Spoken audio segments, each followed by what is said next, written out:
प्रिय विद्यार्थियों नमस्कार। मैं डॉक्टर चंदन प्रकाश, लेक्चरर इतिहास विभाग, वीर विरमदेव राजकीय स्नातकोत्तर महाविद्यालय जालोर, अपने पर्सनल यूट्यूब चैनल पर आप सभी का हार्दिक स्वागत करता हूं। प्रिय विद्यार्थियों, आज हम BA part first year paper second के अंतर्गत संन्यास आश्रम के बारे में अध्ययन करेंगे।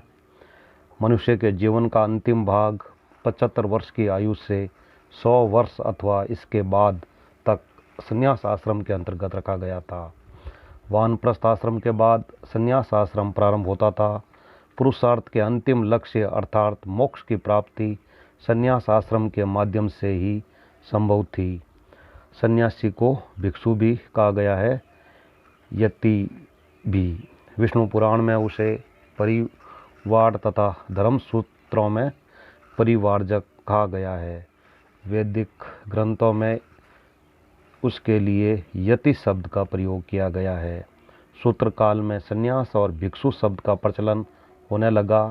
सन्यासी का अर्थ पूर्ण त्याग से है, भिक्षु का भिक्षुवर्ती से और यति का तपस्वी से।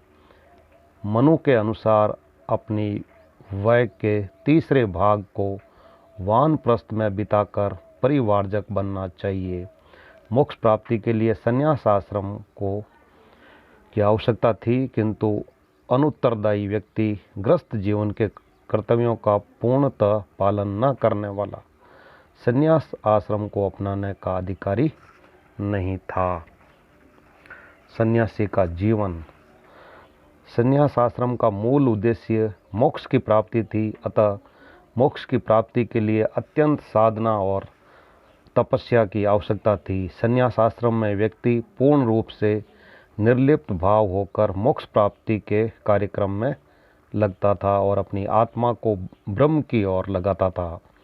सन्यासी का जीवन समस्त राग, द्वेष और मोह माया से विलग पूर्णतया एकाकी था। संग्रह करने पर उस पर प्रतिबंध था। वेद के अलावा अन्य कर्मों के प्रति वह विरक्त रहता था। विष्णु पुराण में उसके लिए यह व्यवस्था की गई थी कि वह समभाव रखे, जरायुज, अंडज आदि सभी जीवों से कभी द्रोह न करे, काम, क्रोध, लोभ, मोह आदि समस्त दुर्गुणों को त्याग दे।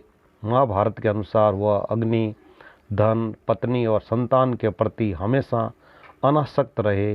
वस्त्र, आसन, शैया आदि सुख के साधनों का त्याग करे तथा इधर उधर घूमता रहे।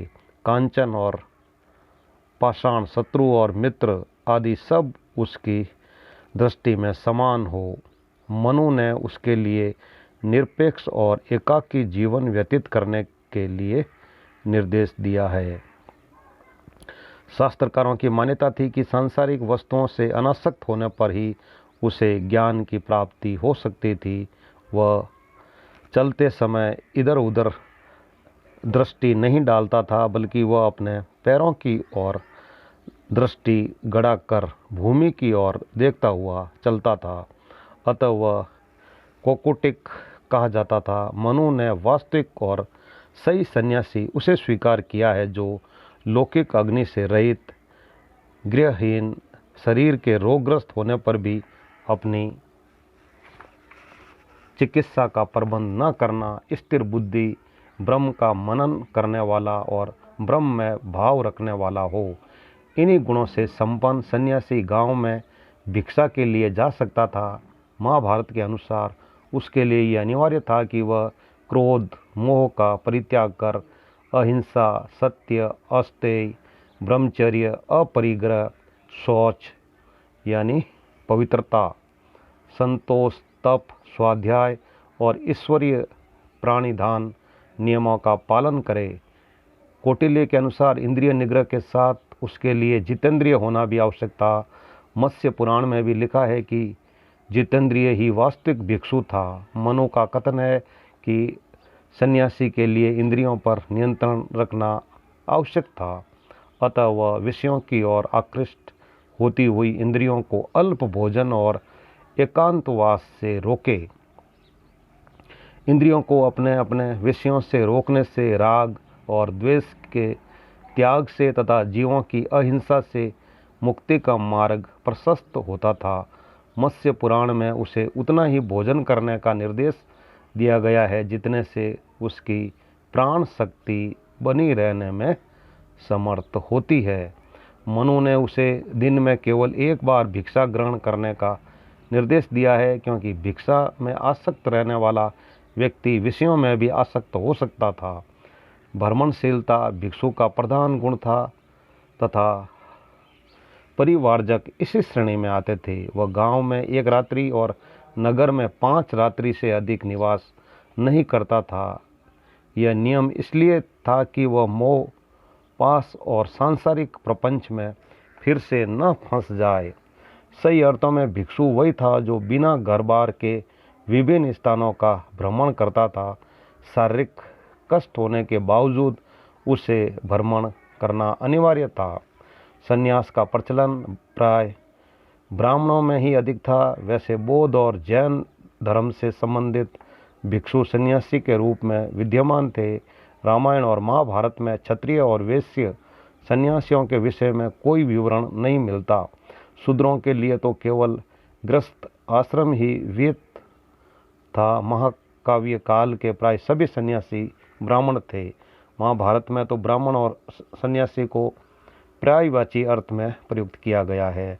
पुराण काल में संभवतः ब्राह्मणेतर वर्ग के लोग भी संन्यास ग्रहण करने लगे थे, किंतु ऐसे उदाहरण बहुत ही कम मिलते हैं।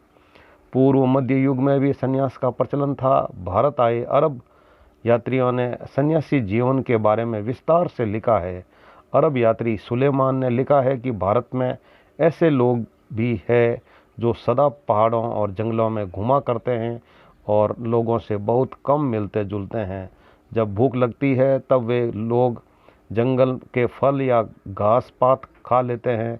उनमें से कुछ लोग पूर्णतः नग्न रहते हैं।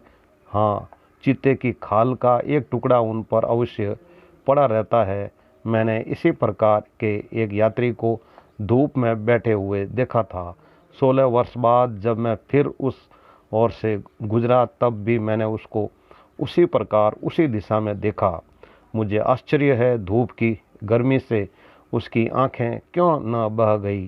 सुलेमान का अचंभित होना स्वाभाविक था, क्योंकि सन्यासियों की साधना, तपश्चर्या और योग क्रिया भारत के अलावा अन्यत्र दुर्लभ थी। एक दूसरा प्रवर्ती अरब यात्री अल बरूनी लिखता है, चौथा काल जीवन के अंत तक चलता है। मनुष्य लाल वस्त्र और हाथ में एक दंड धारण करता है, सदैव ध्यानस्थ रहता है। वह अपने मस्तिष्क को शत्रुता और मित्रता से तथा काम, क्रोध और लालसा से रहित कर लेता है। वह किसी से एकदम संभाषण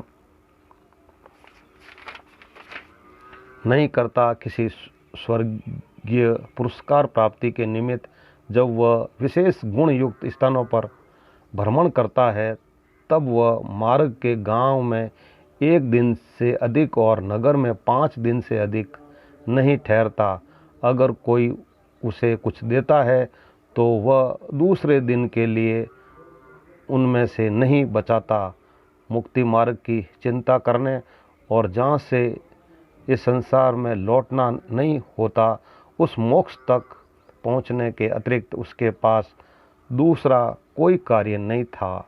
अल बरूनी का यह कथन भारतीय धर्मशास्त्रकारों के विचारों से मिलता जुलता है। सन्यासी का जीवन अत्यंत तपस्या और कठोरता का था। वह प्रवृत्तियों से पूर्णतः उदासीन होकर निवृत्ति मार्ग का अनुगमन करता था। समस्त भौतिक और सांसारिक पदार्थों के प्रति अनासक्त होकर वह मनोनिवेश पूर्वक अपने उद्देश्य मोक्ष की प्राप्ति के लिए साधनारत रहता था। आत्मज्ञान और परम पद की प्राप्ति के लिए वह संयम पूर्वक संलग्न रहता था। वह समाज से पूर्णतः अलग होकर भी अपने दृढ़ अनुशासन, संयम, तपश्चर्या, निर्वृत्ति, अहिंसा और विराग से समाज को सही मार्ग का निर्देशन करता था। वह अपनी उन्नति, बुद्धि, आध्यात्मिक चिंतन वृत्त और मानवतावादी चिंतन से वह केवल अपना व्यक्तित्व ही नहीं निखारता था बल्कि संपूर्ण समाज को भी सन्मार्ग पर उन्नत करता था। प्रिय विद्यार्थियों, इस प्रकार आज हमने संन्यास आश्रम के बारे में अध्ययन किया है। Very very thanks.